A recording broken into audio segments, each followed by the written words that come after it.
Et le top, c'est que comme en fait là il y a beaucoup de matière, et ben je sais pas si vous voyez, je vais appuyer et là hop, je vais venir mettre quelque chose. Là ce qu'on va faire, c'est que ce crayon là, je le taille en fait avec un taille crayon classique. Généralement je fais un quart de tour.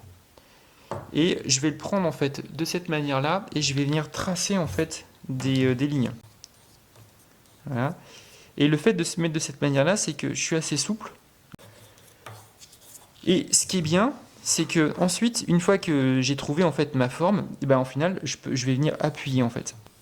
Et le top, c'est que comme en fait là il y a beaucoup de matière, et ben je sais pas si vous voyez, je vais appuyer et là hop, je vais venir mettre quelque chose. Tac.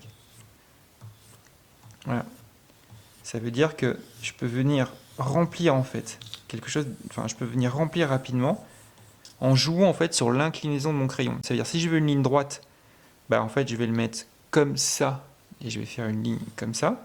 Là pour le coup on l'a pas vu, mais je me suis servi en fait de ce doigt pour venir équilibrer en fait et venir donner en fait une direction à ma ligne. Si je veux remplir en fait cette approche là, bah, ce que je fais c'est que je le mets à plat et là voilà, j'ai plus de matière pour pouvoir le mettre.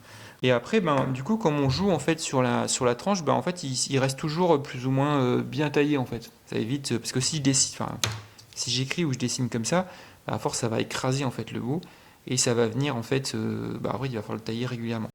Donc moi, ce que j'aime bien, c'est voilà partir là-dessus.